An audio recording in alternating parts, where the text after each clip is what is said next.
പുതുവർഷ ദിനത്തിൽ പിച്ചച്ചട്ടിയും എടുത്ത് സമരം ചെയ്യുകയാണ് PSC ഉദ്യോഗാർത്ഥികൾ. സർക്കാർ സ്കൂളുകളിലെ ഹൈസ്കൂൾ വിഭാഗത്തിൽ ഇംഗ്ലീഷ് അധ്യാപക നിയമനം അത് നടപ്പാക്കാത്ത സർക്കാർ നിലപാടിനെതിരെയാണ് എറണാകുളത്ത് പ്രതിഷേധവുമായി ഉദ്യോഗാർത്ഥികൾ എത്തിയത്. 2021 ഹൈക്കോടതി വിധി നടപ്പാക്കാത്തതിനെ ചോദ്യം ചെയ്ത് സുപ്രീം കോടതിയെ സമീപിക്കാനുള്ള ധനസമാഹരണത്തിനാണ് ഈ ഭിക്ഷാടന സമരം സംഘടിപ്പിക്കപ്പെട്ടത്. പുതുവത്സര ദിനത്തിൽ കൊച്ചിയുടെ ഹൃദയഭാഗമായ വഞ്ചി സ്ക്വയറിൽ പ്രതിഷേധവുമായി എത്തിയിരിക്കുകയാണ് PSC ഉദ്യോഗാർത്ഥികൾ.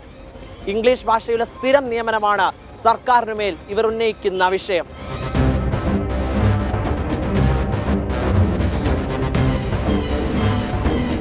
ഞാനിപ്പോൾ ഗസ്റ്റായിട്ട് വർക്ക് ചെയ്തുകൊണ്ടിരിക്കുകയാണ്. റാങ്ക് ലിസ്റ്റിലുള്ളത് കൊണ്ട് തന്നെ ഗസ്റ്റായിട്ട് നമുക്ക് കിട്ടിയിട്ടുണ്ട്. പക്ഷേ ഫെബ്രുവരി ആകുമ്പോൾ നമ്മൾക്ക് ഇറങ്ങേണ്ടി വരും.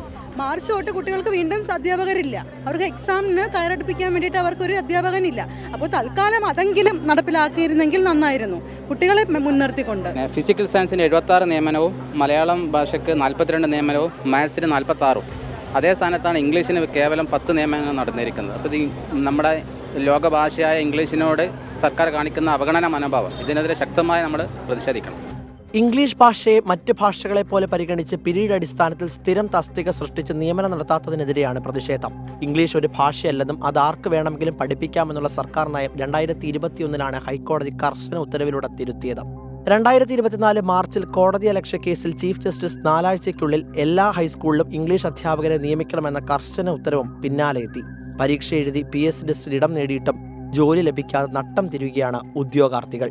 ഫിസിക്സ്, കെമിസ്ട്രി, ബയോളജി, ഹിന്ദി തുടങ്ങിയ വിഷയങ്ങളിലെല്ലാം അധ്യാപകരെ സ്ഥിരമായി നിയമിക്കുന്ന സർക്കാർ ഇംഗ്ലീഷ് വിഷയത്തിൽ അത് കാണിക്കുന്നില്ല എന്ന ആവശ്യമാണ് ഇവർ ഉന്നയിക്കുന്നത്. ഇതുമായി ബന്ധപ്പെട്ട് 2021 ഹൈക്കോടതിയിൽ നിന്നും കൃത്യമായ വിധി വന്നു. ആ വിധി നടപ്പാക്കുന്നതിലും സർക്കാരിന് അലംഭാവം. 2024 ആയിട്ടും ഇതിൽ യാതൊരു നടപടിയില്ലാത്തതിൻ്റെ പേരിലാണ് ഈ വലിയ പ്രതിഷേധം എറണാകുളത്ത് ഇവർ ഉണ്ടായിരിക്കുന്നത്. നിലവിൽ താൽക്കാലിക അടിസ്ഥാനത്തിലാണ് സ്കൂളുകളിൽ അധ്യാപകരെ സർക്കാർ നിയമിക്കുന്നത്. റാങ്ക് ലിസ്റ്റുകളിരിക്കെ താൽക്കാലിക പോസ്റ്റുകൾ സൃഷ്ടിക്കാൻ പാടില്ല എന്ന നിയമത്തിന് വിരുദ്ധമായ നടപടിയാണിതെന്ന് വ്യക്തമാക്കുന്നു. സാമ്പത്തിക പ്രതിസന്ധിയാണ് നിയമനം നടത്തുന്നതിൽ തടസ്സമെന്നാണ് സർക്കാർ വാദം. ഇംഗ്ലീഷ് പഠിപ്പിക്കാൻ ഇംഗ്ലീഷ് അധ്യാപകർ തന്നെ വേണം, ഇംഗ്ലീഷ് അറിയുന്നവർ തന്നെ വേണം എന്നുള്ള കാര്യം നമ്മുടെ സെക്രട്ടേറിയറ്റിലിരിക്കുന്ന ദുരന്തരന്മാർക്ക് ഇതുവരെ മനസ്സിലായിട്ടില്ല.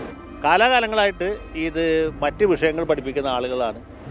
അത് ഫിസിക്സ്, അത് mathematics, social studies, natural science ഒക്കെ പഠിപ്പിക്കുന്ന അധ്യാപകരാണ് വളരെ കാലമായിട്ട് ഇംഗ്ലീഷ് പഠിപ്പിച്ചുകൊണ്ടിരിക്കുന്നത്. ഞാൻ പഠിക്കുമ്പോഴും അങ്ങനെയായിരുന്നു. അപ്പോൾ ഇംഗ്ലീഷ് പഠിപ്പിക്കാനായിട്ട് ഇംഗ്ലീഷ് അറിയുന്നവർ വേണം, ഇംഗ്ലീഷിൽ പ്രാഗൽഭ്യമുള്ള ആളുകൾ തന്നെ വേണം എന്നൊരു ധാരണ സത്യം പറഞ്ഞാൽ ഇന്നേ ദിവസം വരെ സർക്കാരിനില്ല. ഇത് പുതിയൊരു പരിഷ്കാരമല്ല, ഇത് അടിസ്ഥാനപരമായിട്ട് രാഷ്ട്രീയ വിഷയമാണ്. അതിന് ഭാവനാശാലികളായ ആളുകൾ അല്ലെങ്കിൽ ഇച്ഛാശക്തിയുള്ള ഭരണാധികാരികൾ ആ സ്ഥാനത്ത് വിദ്യാഭ്യാസ വകുപ്പിൽ വന്നാൽ തന്നെ പ്രശ്നം പരിഹരിക്കുള്ളൂ. ഇത് വളരെ കാതലായൊരു വിഷയമാണ്. കാരണം വെച്ചാൽ നമ്മുടെ വിദ്യാർത്ഥികൾക്ക് ഇംഗ്ലീഷ് എന്ന് പറഞ്ഞ സാധനം ബാലികേറാമലയായിട്ട് മാറിക്കൊണ്ടിരിക്കുകയാണ്. വിവിധ ജില്ലകളിൽ നിന്നുള്ള 200ഓളം ഉദ്യോഗാർത്ഥികളാണ് കൊച്ചി നഗരത്തിൽ പിച്ചച്ചട്ടിയുമായി പ്രതിഷേധിച്ചത്.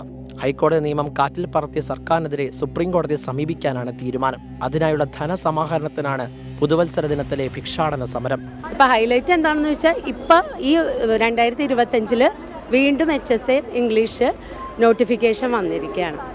പക്ഷേ ഇതുവരെ ഒരു അപ്പോയിൻമെൻറ്റും എറണാകുളം ജില്ലയിൽ നടന്നിട്ടില്ല.